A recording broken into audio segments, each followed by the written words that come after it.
Welcome back to Why Should We Care About African Data Centers, a podcast where we tackle the big questions shaping the industry. I'm Ville Vaklin, and today we are talking about the evolving data center market in Africa. Africa's data center market is growing, fueled by digital transformation in both public and private sectors. However, the demand is still slower than expected, with many facilities only 40 to 60% full. This presents a challenge. You can't just build and hope they will come. But still, you need to try and strategically build ahead of demand while balancing risk and future opportunity. In this episode, we'll explore what it takes to run a successful data center business in different parts of Africa. Why is South Africa leading the charge? How is Kenya leveraging its vast green energy potential to attract investment? And what are the trends driving data center demand in Africa? So whether you're an investor, an operator, or just curious about African data centers, let's get started. Adil El Youssefi is the CEO of Africa Data Centers. We spoke at length on the key elements in running a successful data center business in Africa. Well, to run any successful data center business, first and foremost, you have to exceed customer expectations, like in any industry. And for this industry, it's really about making sure that their data is available 24/7. No excuses, no question, right?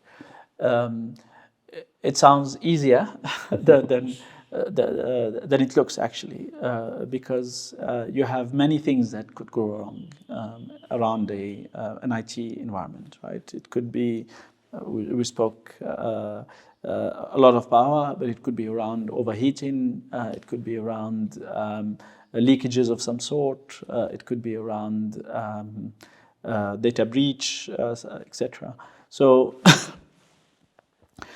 really the main focus to delight customers is to make sure that their data is accessible. And this goes through having, as I said, the right site selection, right? Because it's location. As we said, if you have access to good power, stable power, access to connectivity, if your facility is accessible, and if the environment is friendly, then you reduce significantly the risk of something going wrong. And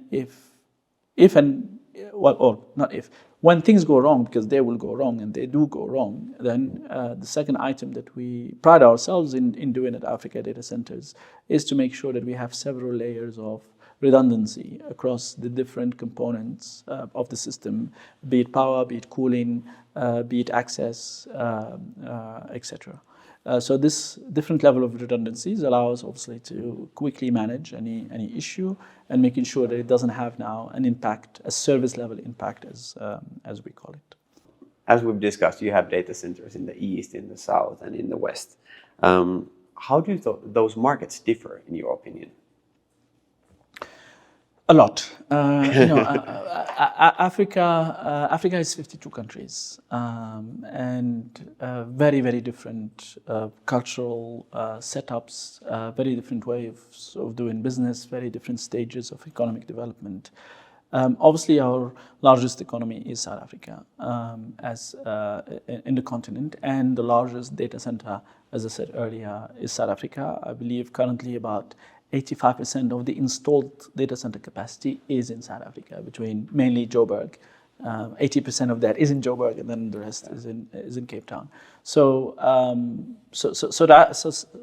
Johannesburg, I think I've read a report earlier this week that Johannesburg is in the top 20, I think, or 25 around the world in terms of IT load capacity or data center capacity. So Johannesburg is up there in South Africa, is up there as our most developed market, and it's obviously it's for a reason. The economy is the largest in the continent. It's really a gateway for sub-Saharan Africa for many large enterprises, many large hyperscalers to serve the local market, but also to serve the continent.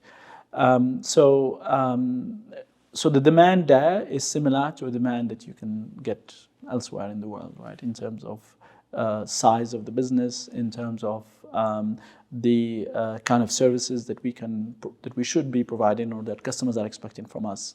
Not only plain vanilla colocation, but other services such as managed services or digital services or remote services, etc.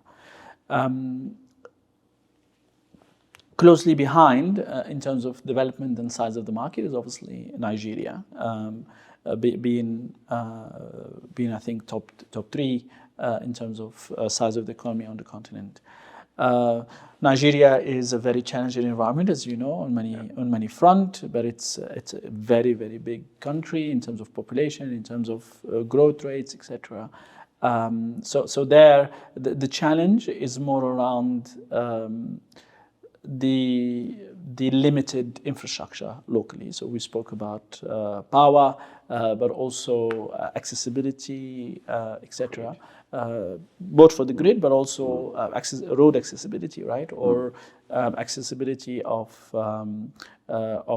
sometimes even infrastructure, digital infrastructure like fiber and such. So those are the how these two differ, but one cannot be in Africa if they're not in Nigeria, right? So that's something that all the large enterprises, multinationals, the hyperscalers, and ourselves recognize and understand. And it's really for all of us to find a way to manage these challenges so that we can assist Nigeria to reach its potential. Because Africa cannot develop if Nigeria does not develop, if West Africa does not develop. And then we come to Kenya. Kenya is, it's called the London of Africa. It's called many. So Nairobi is called the London of Africa. It's called many names for a good reason, because there are many. Nairobi and Kenya have a lot going for them, right? So we spoke about green power earlier, but the economy as well is very large. It's an open market economy, very business friendly. A lot of multinationals actually sometimes choose to start in Kenya rather than in South Africa when they're entering Africa. So this market kind of has in between, right? South Africa and Nigeria in terms of having some of the challenges, but not to the level of other sub-Saharan countries, but also some of the opportunities and the potential that South Africa has. Yeah. So what would you say, let's keep these three countries, what are the main challenges and obstacles for each country? Well, as I said, if I take the perspective of our industry in particular, in South Africa, I think the main challenge will continue being reliability of power in the short term. And as I said, we're very encouraged by the positive trend that we've seen as of late. The other challenge, I believe, is for our enterprises to really embrace digital transformation quicker. And it's not something only related to South Africa, but South Africa being the largest market and the most advanced one has obviously a responsibility of leading the way. Our industry develops if people consume more data, and they will consume more data if companies actually avail or give them opportunities, right, to interact with their services more digitally. And obviously, we're very excited as an industry about the advent of artificial intelligence and data analytics and what it can help the continent with in terms of managing its many challenges.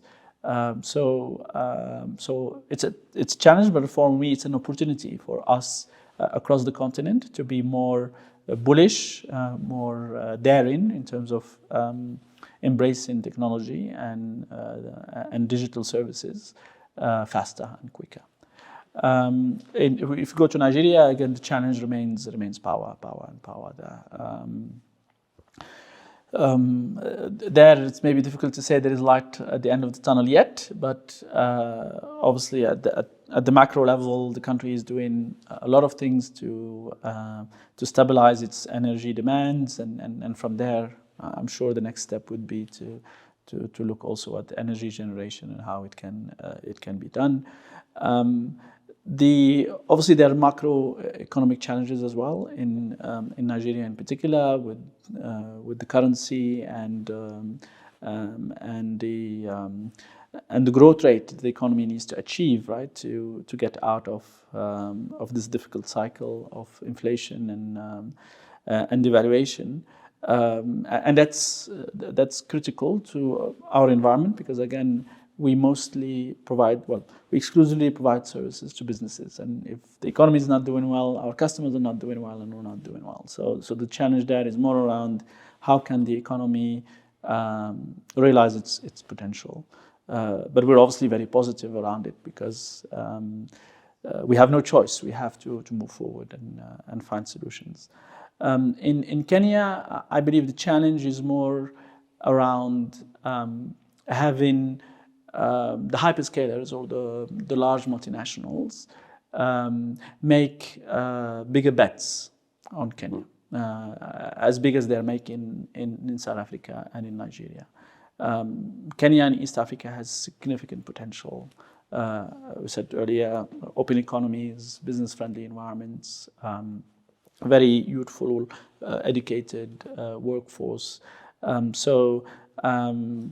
I really urge all the global investors who are maybe considering how fast they should come to this part of the world to consider taking more risks, because that will help spur faster economic development, and obviously it should be good for our industry. Yeah. We hope to do also best we can in that front. Adil then speaks about the emerging trends in African data center business. Fourth driver of demand is now the other side of the coin, where all these cloud providers, all these content providers are bringing their services closer to their African customers. And we see that particularly in these three countries, South Africa, Kenya, and Nigeria in sub-Saharan Africa, where we have all the large cloud providers, all the large content providers, where you're watching your video or you're consuming your podcast, they're bringing actually their services and housing their data and their IT equipment in our facilities so that they can improve the customer experience for their end customers, but also reduce their cost, because this allows them to avoid paying costs now to go and connect in New York or Frankfurt or Paris or wherever it might be. And the nascent driver of demand is obviously the buzzword of the day. I was waiting for it. Artificial intelligence. Obviously, we're not immune, and we will see very soon deployment of significant compute power to run local AI models. So that obviously needs to be housed in facilities such as ours. Yeah. So AI, cloud providers, and content are the key. Let's hear what Susan Mbatia from iColo has to say about the trends she thinks will drive the demand in Africa. Okay, so there are multiple factors. One, Africa has a very young population. Just the way somebody like me, who's a Gen X or an older millennial, the way I process data is not the same way my children utilize and process data. For them, if it's not on video, it did not happen. If they did not record it, it did not happen. And that there's a lot of content being driven and generated on a day-to-day basis. Same thing to things like gaming and high internet data, and the way we are progressing to AI, and everybody in college and universities are using generative AI, OpenAI, Gemini to do their assignments. So that automatically, from that perspective, is going to drive the need for data being kept local. Another thing that we know is that there are a lot of policies around Africa. Different countries are at different stages of keeping data sovereignty and keeping local data local. In Kenya, I know there's been a big push, especially from the financial perspective, to keep financial data local.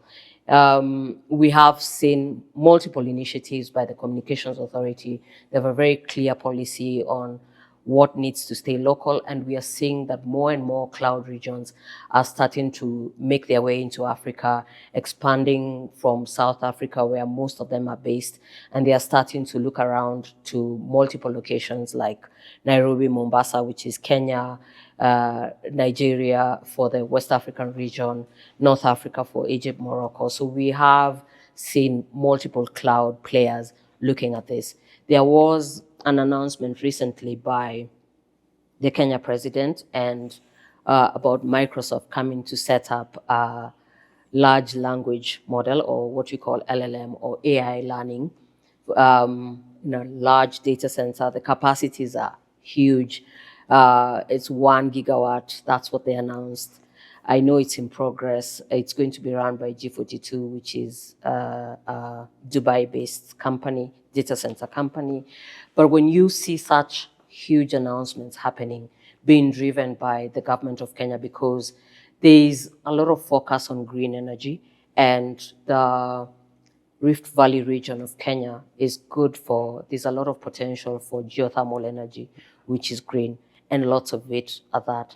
So this is one of the reasons why Microsoft did zero in on Kenya to be able to do this project. We know that it's coming soon. I don't know how far they've gone, but this is one of the things that's going to bring local data locally. So that's another factor that will bring data centers locally, energy and the cost of energy and availability of energy. We've seen multiple metros in Europe, Amsterdam being one of them, where they've said, we're putting a freeze on data centers in Amsterdam. You cannot build, or we're not going to allocate you more power. So what's going to happen? It's not that Europe is going to stop growing. What will happen is that these applications and data uses that require so much power, like AI, will start moving to Africa, especially from the language, the large learning modules, which is just a learning module. So they will come draw power from Africa, where the power is, like Kenya, for example, the power is available, it is green, but it's not being utilized. There's political will, clean energy available, and the young data-hungry population that makes it attractive for large cloud players to come into market. Sounds promising. Let's hear what Clement Martineux, the co-founder of IX Africa, thinks about the future demand. The population is growing so fast, right? Kenya was 10 years ago was 40, 42, 43 million. Now we are 56, 57, going to 60. So the more people, the more data, the more banks, the more SMEs, the more businesses. And Kenya is, like a lot of African countries, is kind of leapfrogging the technologies, right? There was barely no fixed telephone. They went to mobile telephone quite fast. And a lot of the new apps that are developed by startups, by local SMEs are straight to the cloud, etc. So I think at some point, as much as today there is no big cloud deployment in East Africa, there will be. So I think there is still a bit of a market for data centers that are capable of hosting cloud deployments, because cloud deployments are usually a bit slightly different than any basic co-location data centers. The density of the machines is a bit higher, hence you need a bit more cooling. You need slightly more space under ceiling, some few basics, but yeah. So I think cloud deployment by some of those big guys, Apple, maybe Google, Amazon, blah, blah, blah, Oracle, I hope, Microsoft will come to Kenya. Like there was Microsoft, their cloud, Azure is not in Kenya at all, or they have a little bit of equipment, but it's mostly, I think, in South Africa. And the other day there was some cable cuts, mostly in the Red Sea, potentially because of those Houthis fights, etc. Yeah. And we lost Microsoft Teams and Outlook for hours. Yeah. And not only me, there are so many companies in Kenya that are using Microsoft Teams, Outlook on a daily basis. But at some point, I think Microsoft will have to develop some of, or to bring some of their workload into Kenya, or at least East Africa, I think. Potentially Kenya, it's quite the center of the hub. And it's true that Kenya has a good connection to the Indian Ocean. Nairobi is a big capital. It has a lot of headquarters for Africa. So I think Nairobi will attract a lot of those cloud deployments for maybe other neighboring countries like Tanzania, Uganda, etc. So I think Kenya and Nairobi cloud services I mean, data centers dedicated for cloud services could be a good business. It's interesting to hear that the industry seems to be quite young still in the continent, like starting with the server, like basic server rooms 15 years ago, then gradually getting the first movers like Africa data centers or whatever it was called back then, maybe like 12 years ago, and now you see companies coming up to the market. So does that mean that there is more and more market for data centers in the continent? Yes, so a few things. I hope so, because I'm quite invested in my own business. So I hope there is a market, but there should be.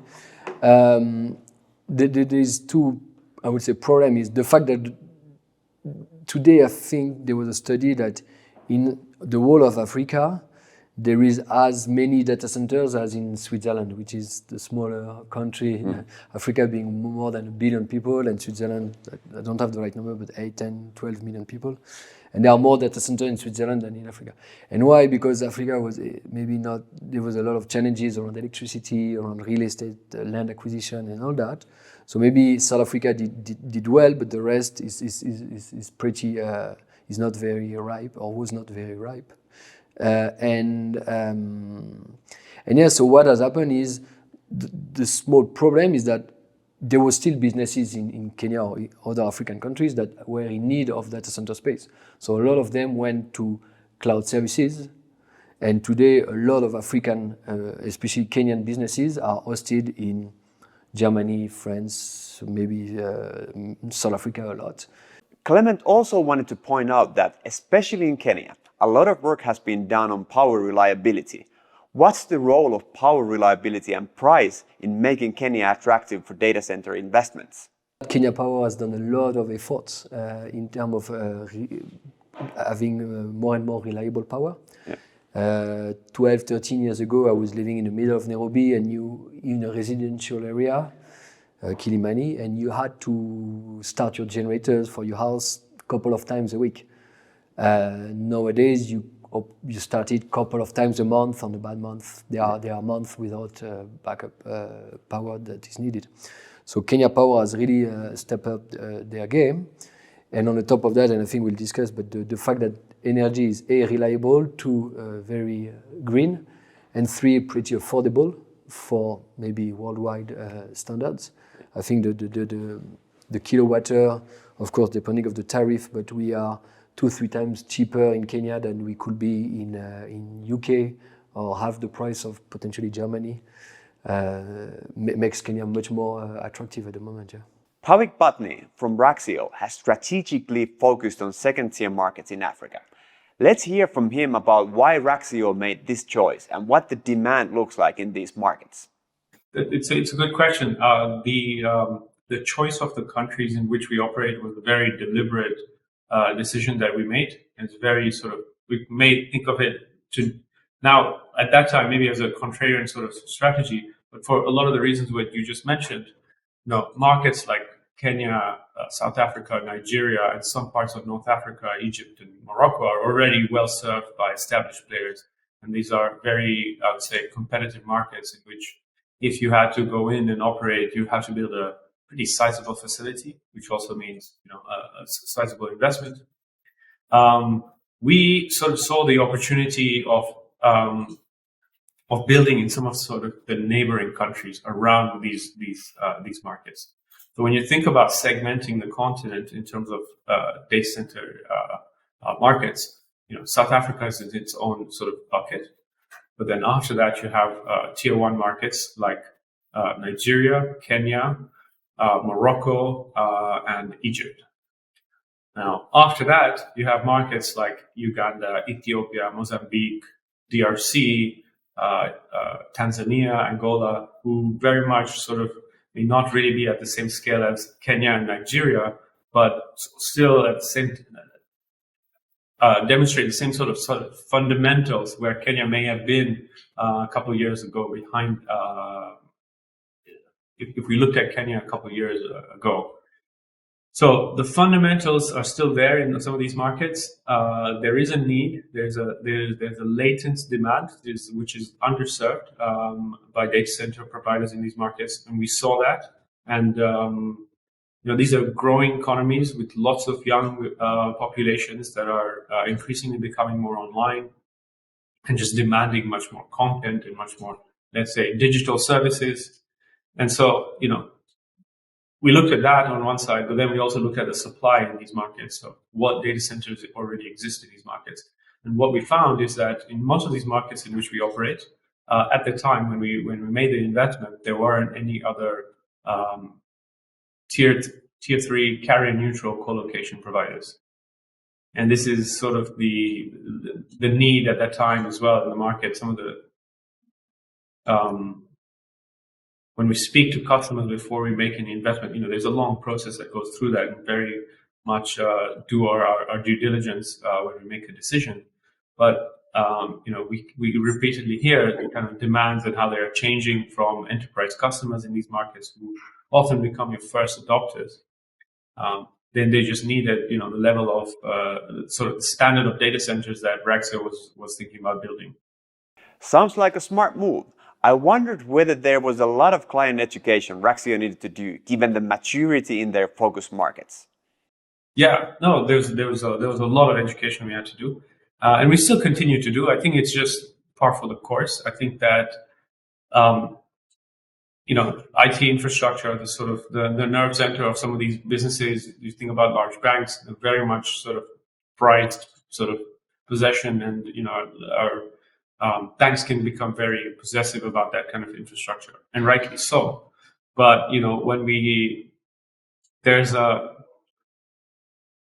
process, I think, there's a sort of a journey that you have to, educational journey, I would say also, that you have to take them on. Because I think just talking about our data center and how great it is great, but it only takes you so far, when we are, working in sort of pre-sales mode. But once we actually show them that, we're actually delivering on the promise and showing progress, week by week when we're in the construction phase, that also kind of like, I think, validates to some extent the need for these services and the willingness of some of the customers to come. Customers follow us on our journey through the whole process. Once the data centers then, go live and are operational, and they actually come and see, how the facilities run, a lot of the customers, in fact, say really kind of they understand what we are talking about then. In the way we operate these data centers and the kind of facilities we have built, very much what you would find in any mature market, in Europe today. They might be smaller scale, but in terms of the technology that we're using, is very much the cutting edge. Pavik also speaks about the challenges concerning regulation and gives a bit more insight on what it takes to convince clients to place their IT equipment in a third-party facility. Yeah, actually, there have been a lot of challenges along the way, and I can't say this has been an easy adventure for us. But I think it's been very rewarding.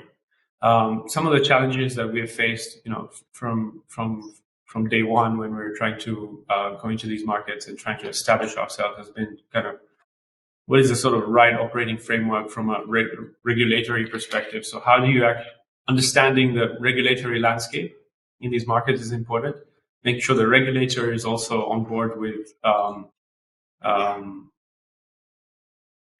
what we want to build. Sort of the regulators understand what we are trying to build in these markets and not treating that this is traditional telco, a traditional telco business. Well, I would say there was a bit of a learning curve on both sides that we had to go through. And then after that, there's been, once you get over that bit, then there's the whole construction element, which is building these data centers, and these are not easy markets. And given that data centers have not been built in these markets, this could be very much the first project of its kind for a lot of the contractors in these markets. So, it's important to take that into consideration when you're selecting contractors that can help you build these facilities. Make sure they have the right sort of skill set and expertise and experience to make sure you build this on time and on budget. Then once you've actually built these data centers, then the next thing is about filling them up. So then it's about, are the customers ready to migrate and move their infrastructure into your facilities?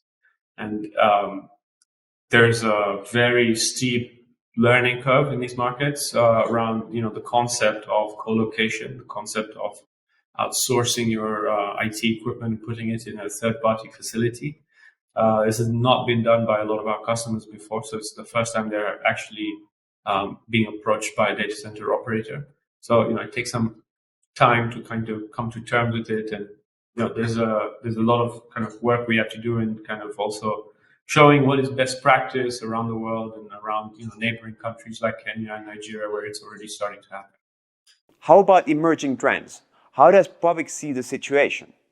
Well, I think so. There are a couple of things. First of all, growth in just adoption of digital services. So this is kind of driven by the proliferation, I would say, of smart devices in all of these markets. So people are using more mobile phones, 4G connectivity, 5G connectivity coming online, and the more people that have access to these devices, the more data that is being used, the more demand for content in these markets, and that drives a lot of demand for from a specific segment of customers, like content distribution network. Then there's we're seeing demand from the financial services sector, banks, who all have requirements to be keeping all at least their core banking data in country. And in the past, it's been difficult for regulators to enforce the regulation on the banks because there hasn't been infrastructure available locally for the banks to use. But now that in some of these markets, Raxo is there, also other providers are there to provide data center services. The regulator is able to also regulate these banks, make sure they have the right sort of business continuity measures in place. So the financial services sector is a big customer. Then I would say that with the growth in connectivity across the continent, I'm talking subsea connectivity with these new subsea cables being laid, that has really had an impact on the business. And we're really starting to see these trends drive a lot of demand for these services. So subsea connectivity, terrestrial connectivity, as we continue to invest in some of this, is going to drive a lot of demand in these markets. Additionally, we're now starting to see a lot of low orbit satellites also being deployed. We're talking about Starlink, for example, which is going to improve satellite connectivity in some of our markets. So I think a combination of all of these different types of connectivity will drive a lot of growth. Then you have, then I think you have just from a usage perspective, we're starting to see governments starting to adopt a lot more digital services. So governments are working closely with technology providers to deliver their government services, better citizen data, better health management platforms. And so all of that is going to require the right kind of infrastructure in these markets to host this data. That's also driving a lot of the demand. And then I would say, we're starting to also see that the mobile network operators are also moving away from owning all their infrastructure, which historically has been the case, to also adopting a more, let's say, CapEx light model, where they focus on their core business and let the infrastructure operators manage the infrastructure part. Today, we've explored the factors fueling demand: Africa's young, digital-savvy population, the growing need for local data sovereignty, and the increasing role of cloud and AI. We've also seen how regional dynamics shape the market, with South Africa leading in capacity, Nigeria offering massive potential despite infrastructure challenges, and Kenya positioning itself as a hub with its green energy advantage. The African data center market is still young, but the demand signals are clear. As digital transformation accelerates, the need for scalable, resilient, and localized infrastructure will only grow. In the next episode, we'll discuss the role of hyperscalers and AI in driving future demand for African data centers. Thanks for listening. I'm your host, Ville Vaklien, and this is Why Should We Care About African Data Centers? This podcast is part of the Data Governance in Africa initiative, helping the African Union shape data policies, enable cross-border data flows, and build secure, sustainable digital infrastructure. Funded by the EU and 5 member states, it supports a unified digital market in Africa.